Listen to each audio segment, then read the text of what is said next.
essa entrevista na estreia do novo SBT Brasil. O prazer é meu, César. Bom, a economia traz bons números, um crescimento do PIB de 2,9%, um aumento na renda do trabalho, mas... Ué, o SBT tá admitindo isso agora? Já não tô entendendo, hein? Tá traindo o seu amigo mercado? Paralelo a isso, presidente, foram divulgadas 3 pesquisas na semana passada, dizendo que a sua popularidade caiu diante dos brasileiros. Como é que o senhor explica essa queda? Se é que o senhor...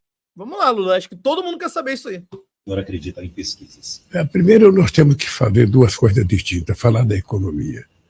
A economia está bem, mas não está tão bem quanto a gente espera que ela esteja, porque nós vamos trabalhar para a economia ficar muito melhor. Tá bem, mas não tá muito. Gostando do vídeo? Então se inscreve no canal, ativa o sininho e se puder ajuda a gente fazendo o Pix, tá aqui na tela. Pode ser 2, 4, 10, 17 milhões, quanto você puder. Obrigada. Ou seja, eu tenho um compromisso com o povo brasileiro e por isso eu vou trabalhar muito, porque eu quero deixar, quando eu deixar a presidência em 2026, eu quero deixar a economia mais forte, o salário mais forte, o emprego mais forte e a participação das pessoas no consumo da sociedade brasileira mais forte. Esse é o meu objetivo. Para isso nós temos que baratear produtos e temos que baratear o alimento. Então a economia cresceu melhor do que aquilo que o FMI previa, os pessimistas previam, mas ainda está muito longe de ser a economia que eu pretendo. A segunda coisa é que a pesquisa é uma fotografia. E a gente tem que entendê-la como uma fotografia em função do momento que você está vivendo. E você utiliza a pesquisa não para ser contra, para ficar muito feliz ou muito triste com a pesquisa. Você utiliza a pesquisa como um instrumento de ação e de mudança da tua estratégia de governo. Eu tenho certeza absoluta que não tem nenhuma razão para o povo brasileiro me dar 100% de popularidade, porque ainda nós estamos muito aquém daquilo que nós prometemos. Eu sei o que eu prometi para o povo, eu sei os compromissos que eu fiz para o povo, e eu sei que até agora nós preparamos a terra, nós aramos a terra, nós adubamos a terra e colocamos a semente. Cobrimos a semente, agora este é o ano em que a gente vai começar a colher aquilo que nós plantamos. Foram mais de 86 políticas de inclusão social que nós lançamos, foi muita política para o agronegócio, para a agricultura familiar, para o novo projeto de política industrial e muita política internacional para recuperar aquilo que o Brasil tinha de prestígio quando eu deixei a presidência em 2010. O dado concreto é que só de novos mercados para a carne brasileira, nós criamos 68 novos mercados para a carne brasileira. O dado concreto é que o Brasil deu um salto de qualidade extraordinário na sua capacidade de comércio exterior. Então, o que eu sonho, o que eu espero, na verdade, é o seguinte, é que a gente agora vai começar a colher aquilo que nós plantamos e a sociedade vai se dar conta de que as coisas vão melhorar. Mas não tem nada ligado ao desenvolvimento até então, né? Tá falando aí de agro, de venda de carne, o que é importante, o que leva ao PIB. Não que eu acho que o PIB, porra, é um número positivamente para a população. O PIB não dialoga com a população. Não dialoga com a população. O PIB não mata a fome, ninguém come PIB. PIB serve aí de sinalização para o mercado, e o mercado, irmão, vai falar o que quiser do governo, indo bem ou mal. É só a gente ver aí. A gente, porra, superou a expectativa do PIB do mercado e o Estadão veio reclamar. Pô, o PIB tá subindo muito, e a inflação, tá ligado? Então, tipo, PIB meio que foda-se, o agro, para esse sentido de exportação, meio que foda-se também, né, Luiz Inácio? Eu acho que, porra, ainda tem mais de 10 milhões de pessoas com fome no país, entendeu? Então, tem que ir muito mais por esse viés do que ficar falando em PIB. A sociedade está feliz com o governo, é preciso que a economia esteja crescendo, é preciso que o salário esteja crescendo e é preciso que o preço da comida esteja baixando. Ou seja, o preço da carne já passou, mas o preço do arroz está alto, o preço do feijão está alto. E o que está muito alto? O preço da energia. O trabalhador pobre, a pessoa que mora numa casa simples, ele está pagando proporcionalmente mais energia do que paga um rico. Porque o rico... Então, bora estatizar a Eletrobras, paizão. O rico compra energia no mercado livre e o pobre compra no mercado regulado. E quando você dá subsídio para o mercado livre, quem paga o preço é o povo pobre. Então, o meu ministro de Minas e Energia, o meu ministro da Fazenda sabem que uma das coisas que nós temos que fazer é baixar o preço da energia para o povo, baixar o preço do arroz, baixar o preço do feijão, baixar o preço daquilo que vai na mesa para o povo trabalhador. Essa é uma coisa essencial para que você possa voltar a ter credibilidade junto ao povo brasileiro. Então, eu tenho muita consciência disso. Eu nunca fiquei nem muito feliz com pesquisa, nem fico triste com pesquisa.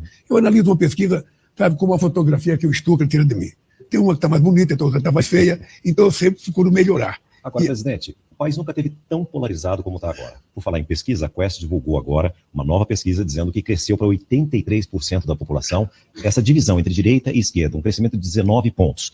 O que isso dificulta o seu trabalho, o que isso dificulta a vida do brasileiro? E eu vou mais além. As redes sociais, elas contribuem para essa guerra, para que as pessoas fiquem mais acirradas? A regulamentação das redes sociais pode servir para ajudar isso ou pode ser visto como censura, presidente? A primeira polarização não é um privilégio brasileiro. A polarização é uma coisa mundial.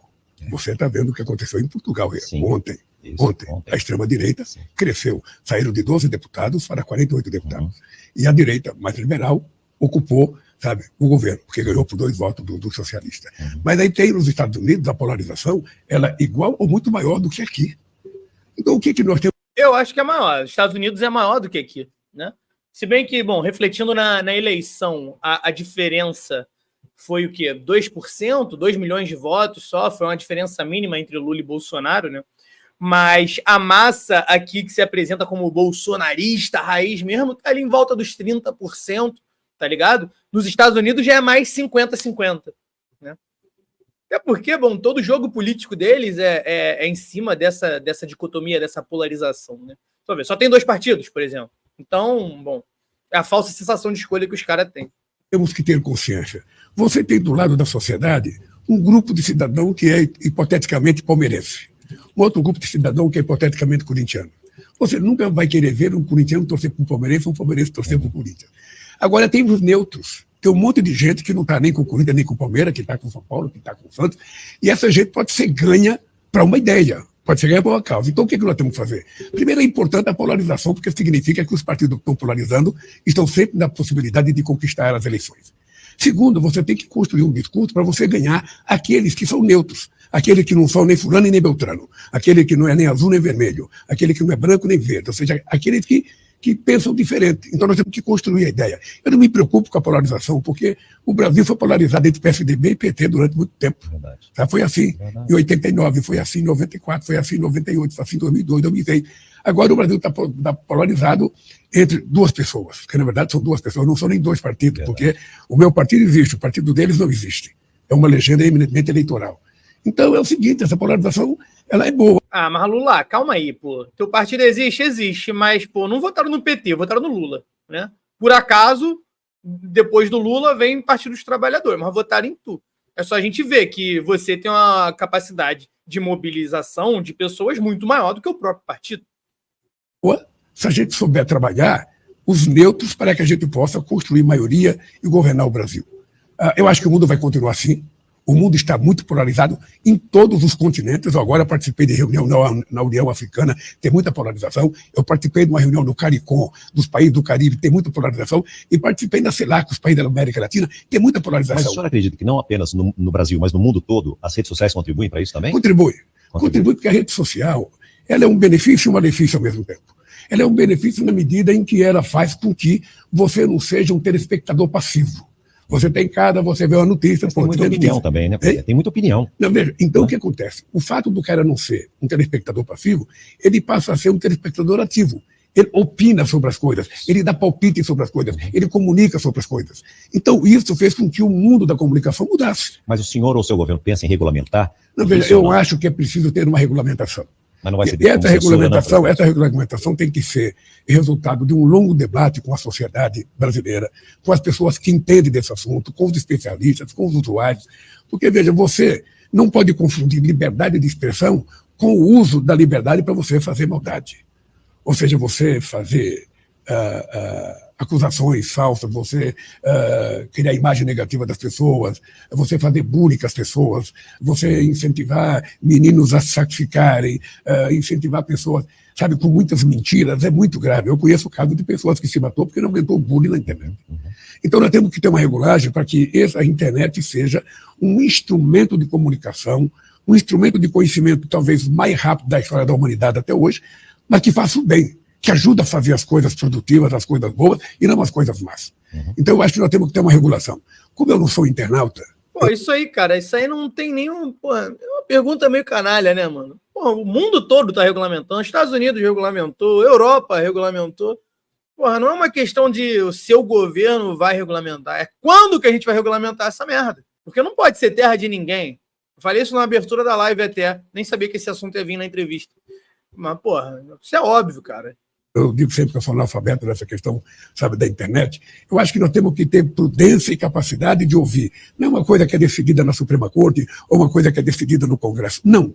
É uma coisa que tem que ser decidida com debate na sociedade, para que muita gente dê opinião e para que a gente possa ter uma regulação que sirva melhor à própria sociedade. Que ela possa utilizar esse instrumento para que seja uma sociedade mais ativa, mais altiva, mais produtiva, mais solidária, mais humanista. É isso que nós queremos fazer e eu defendo a ideia da regulação.